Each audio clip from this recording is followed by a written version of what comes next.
नमस्कार दोस्तों, फिर से इंडियन बैंक के उसी टॉपिक्स पर एक बार आपसे दोबारा चर्चा करना चाहूंगा। आपको कुछ बड़ी चीज दिखाना चाहूंगा जो कि आपको भी अपने ऋण खाते में एक बार जरूर देखना चाहिए। जैसा कि 5वां नंबर और 7वां नंबर हमने आपसे डिस्कशन किया था। वीडियो थोड़ी सी जरूर बड़ी हो सकती है, लेकिन बहुत ही जरूरी चीज है जो आपको जाननी चाहिए। और अपने भी ऋण खातों में साथ ही साथ दूसरों को भी इस बातों को बताइए जिन्होंने बैंकों से ऋण लिया हो या फिर उन्होंने सेविंग अकाउंट ही खोले हो। तो कहीं ना कहीं अगर आप ध्यान से देखिए तो आपको इंटरेस्ट अमाउंट जो बैंक से मिलने चाहिए वो कहीं ना कहीं कम मिल रहे हैं। आप उसकी भी जरूर गणना कराइए, क्योंकि इंडियन बैंक में मैंने अपने सेविंग अकाउंट के गणना में उसको भी कहीं ना कहीं कम पाया है।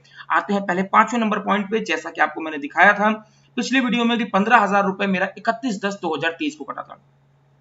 बराबर लगातार पूरे साहस के साथ और बहुत ही उच्च स्तर पे बैठे अधिकारियों को बराबर कंप्लेन करने के बाद आप जैसा कि देख सकते हैं, as per sanction terms applicable rate in the account is repo rate जो कि सेटल किया जाता है आरबीआई द्वारा और प्लस 4% इंटरेस्ट। ऐसा इन्होंने बताया कि ये ऐसा अप्लाई करेंगे हमारे इनके द्वारा दिए गए हमारे लोन पर। लेकिन उसके बाद पढ़िएगा, बहुत जरूरी चीज है, एक्सपायरी ऑफ आरओआई सेटिंग, यानी कि इनके अकाउंट में कुछ गड़बड़ी हुई, कुछ बड़ी त्रुटि हुई, यानी कि ऑल ओवर इंडिया, यानी कि पूरे भारत में, हमारे पूरे भारत में जितने भी कस्टमर हैं उन सभी लोगों के साथ इतना बड़ा खिलवाड़ किया गया और जिसकी सूचना इन्होंने आरबीआई को भी नहीं दी होगी, इन्होंने अपनी उच्च स्तर के किसी अधिकारी को भी नहीं दी होगी। मेरे कंप्लेन करने के बाद भी आप सोच सकते हैं उन्होंने उस अमाउंट में 11,047 रुपए केवल मात्र रिटर्न किया है, जो कि मैंने अपने आंकड़े से कैलकुलेट किया था वो 15,000 था और इनका बताना था कि वो 11,047 रुपए है।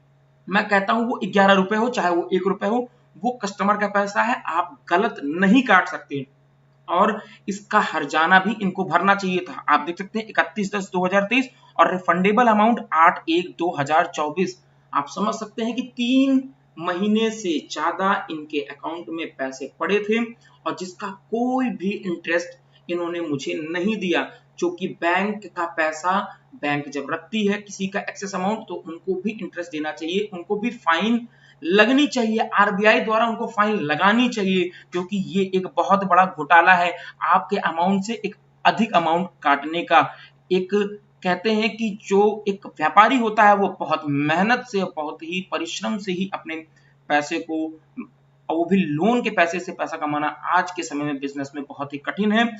लेकिन ऐसे बैंक जो कि जुट करके कस्टमरों का पैसा काटने में बराबर लगे हुए हैं और उनको बर्बाद करने में भी पूरी तरीके से अपना हाथ लगाए हुए हैं। 7वां नंबर पॉइंट बहुत जरूरी है, ये भी आप समझिएगा।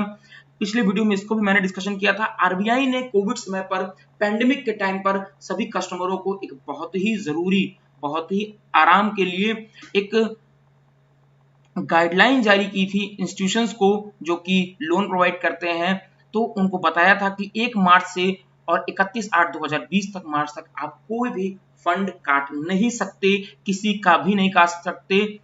ऐसी फैसिलिटी आप अपने कस्टमर को दीजिए। लेकिन आप जैसा कि देख सकते हैं 7वें नंबर पॉइंट पे यहाँ पे मैंने लिखा है 4,45,610 रुपए इन्होंने मेरे डिडक्ट किए, 31 तारीख को ही डिडक्ट कर लिए, जो कि इनको 1/9/2020 के बाद से डिडक्शन चालू करना चाहिए था, क्योंकि इनको फ्रॉड करना है, लोगों के, कस्टमरों को पैसे को जबरदस्ती काटना है और उनके बिजनेस को ठप कराना है। और इनका ही ये करना ही एक आम कस्टमरों के लिए बहुत बड़ा दर्दनाक होता है और कहीं ना कहीं वो इसी वजह से फेल्योर हो जाते हैं बिजनेस को आगे बढ़ाने में। हमारी नई गवर्नमेंट एक से एक स्कीम लाती है, अच्छे से अच्छी स्कीम लाती है बिजनेस को बढ़ाने के लिए, लेकिन ये ऐसे बैंक जो कि हमारे अकाउंट्स को एकदम खराब करते हैं और अंतिम में झेलता सिर्फ कस्टमर है, क्योंकि इनमें बैठे बड़े उच्च पद अधिकारी के पास कोई बात पहुंचाई जाती है तो वो उसे टोटल इग्नोर करते हैं। मेरे पास ऐसे ऐसे सबूत हैं, मेरे पास ऐसे ऐसे तथ्य हैं, मेरे पास ऐसी ऐसी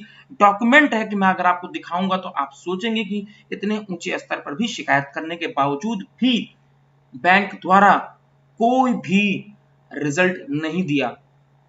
तो आप सभी से अनुरोध है कि वीडियो को शेयर तो करिए, लेकिन उससे पहले अपने अकाउंट को भी जरूर चेक कीजिए कि क्या आपके साथ भी ऐसा कुछ घिनौनी हरकतें हो रही हैं बैंक द्वारा। मिलते हैं आपसे अगले वीडियो में और बहुत ही जरूरी टॉपिक पर अगले पर चर्चा करेंगे। तब तक के लिए नमस्कार।